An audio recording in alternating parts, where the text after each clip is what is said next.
শাস্ত্র বলছে চারি যুগে চারি ধর্ম জীবের কারণ,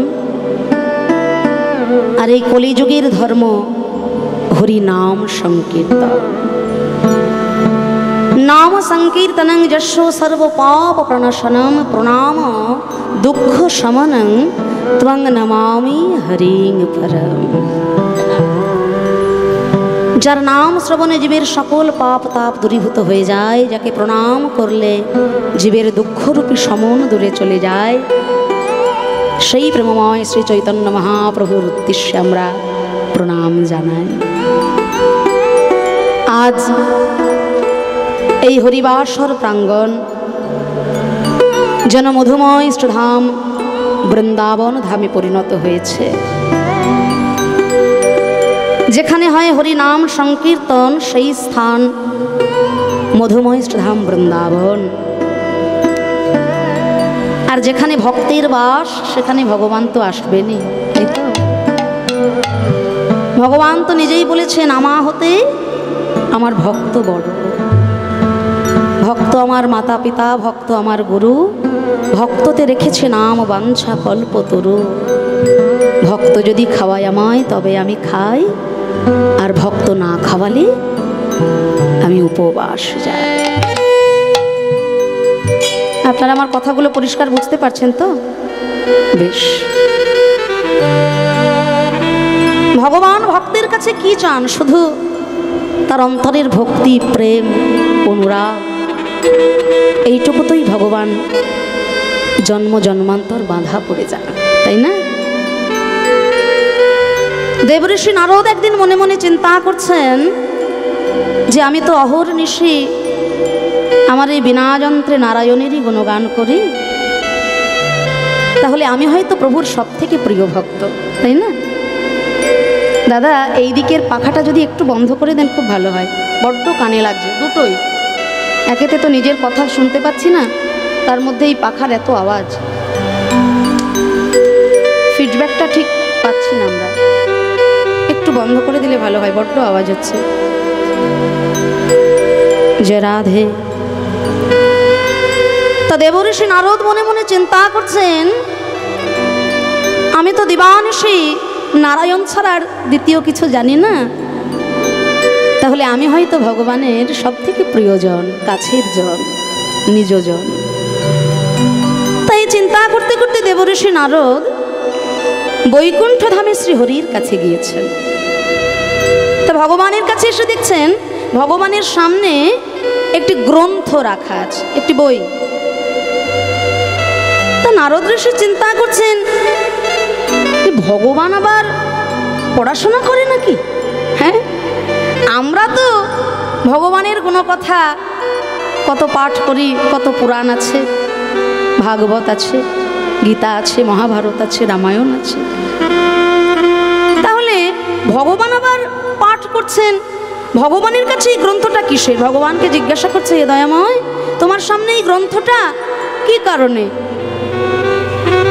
তা ভগবান বলছে, জানো নারদ, এই বিশ্ব চরাচরে যে সকল ভক্ত আমার ভজনা করে, যে ভক্ত আমার ভজনা করে, সেই সকল ভক্তের নাম আমি লিখে রেখেছি এই গ্রন্থের মধ্যে। হরি বল, হরি বল। যে সকল ভক্ত আমার গুণাগুণ কীর্তন করে, যারা আমার ভজনা করে, তাদের নাম আমি লিখে রেখেছি আমার এই গ্রন্থের মধ্যে। তা নারদের মনে চিন্তা হলো যে আমিও তো দিবানিশি তারই নাম করি, দেখি তো আমার নামটা লেখা আছে কিনা এই গ্রন্থে। নারদ একটা একটা করে বইয়ের পাতা উল্টে দেখছি, উমা সত্যি তো দেবঋষি নারদের নামটি লেখা রয়েছে। তা নারদের মনে আনন্দ ধরে না, আমি এত বড় ভক্ত যে ভগবানের গ্রন্থে আমার নামও লেখা রয়েছে, আনন্দে আত্মহারা। কিন্তু নারদের মনে একটা সংশয় হলো। সংশয়টা কি না, এত বড় গ্রন্থে অনেক ভক্তেরই নাম লেখা রয়েছে, কিন্তু পবনপুত্র বীর হনুমানের নামটি তো লেখা নেই। আর নারদের মনে যদি সংশয় হয়, তাহলে যে কি দশা হতে পারে, কি গো মায়েরা, আপনারা তো জানেন। হ্যাঁ, যেখানে মায়েদের একটু ঝগড়াঝাটি বেশি হয়, সেখানে গিয়ে যদি 3 বার নারদ নারদ বলেছেন, কি হবে বলুন তো? যেখানে মুখে মুখে হচ্ছিল সেখানে হাতে হাতেও শুরু হয়ে যেতে পারে। আপনারা আবার আগামীকাল পরীক্ষা করে দেখতে যাবেন না যেন। নারদের মনে যখন সংশয়, নারদ তো চিন্তা করেই ফেলেছে যে আমি এর একটা বিহিত করেই ছাড়ব। তা বীর হনুমানজির কাছে এসে বলছে, জানো আজকে একটা কি আশ্চর্য জিনিস দেখলাম। ভগবানের কাছে একটি গ্রন্থ আছে, যেই গ্রন্থে ভগবানের প্রিয় ভক্তদের নাম লেখা রয়েছে, কিন্তু কি দুঃখের বিষয়, ওই গ্রন্থটির মধ্যে তোমার নামটি কোথাও খুঁজে পেলাম না। আমার বড় দুঃখ লাগলো, আমার বড় কষ্ট হলো জানো। তা বীর হনুমানজি বলছেন, শোনো, ভগবানকে ভালোবাসি, ভগবানের সাধনা করি, ভগবানের নাম গাই, ইতিহাসের পাতায় নিজের নাম নথিভুক্ত করার জন্য নয়।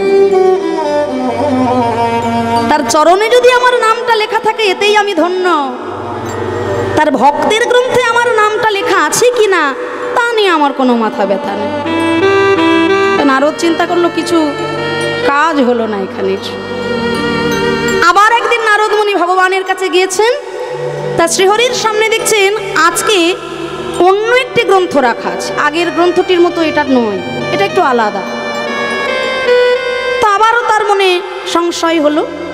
তো ভগবানকে জিজ্ঞাসা করছে, প্রভু সেই দিনের বইটার সঙ্গে আজকের গ্রন্থের তো কোনো মিল পাচ্ছি না, তা আজকের গ্রন্থটা কি অন্য কোনো গ্রন্থ?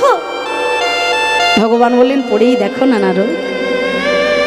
নারদ নিশি হাতে করে নিয়ে গ্রন্থটির পাতা উল্টে উল্টে দেখছে, প্রথম পৃষ্ঠা থেকে শেষ পৃষ্ঠা পর্যন্ত শুধুমাত্র পবনপুত্র বীর হনুমানজির নামটি লেখা আছে। হরিবল। বলি, এ কেমন গ্রন্থ দয়াময়? এই গ্রন্থের প্রথম পাতা থেকে শেষ পাতা পর্যন্ত শুধু হনুমানজির নামটি লেখা রয়েছে, এ আবার কেমন গ্রন্থ? ভগবান বলছে, তুমি জানো না নারদ, আগের দিন যে গ্রন্থটা তুমি পড়েছিলে সেই গ্রন্থতে আমাকে যে ভক্ত ভজনা করে তাদের নাম লেখা ছিল, আর আজকের এই গ্রন্থে আমি যে ভক্তের ভজনা করি সেই ভক্তের নামটি লেখা আছে। নিতাই গৌর হরিবল।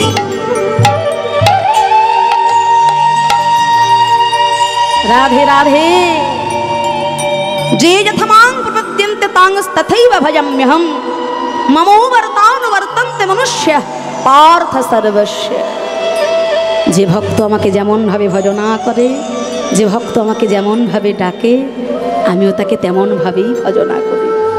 ভক্ত যে শুধু একাই ভগবানের ভজনা করে তা তো নয়, যে ভক্ত ভগবানকে যেমনভাবে ভজনা করে ভগবানও তাকে ঠিক তেমনভাবেই ভজনা করে।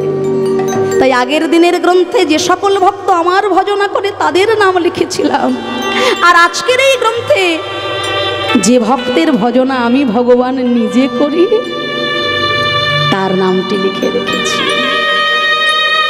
আহা, তাই ধন্য আপনাদের এই হরিবাসর প্রাঙ্গণ।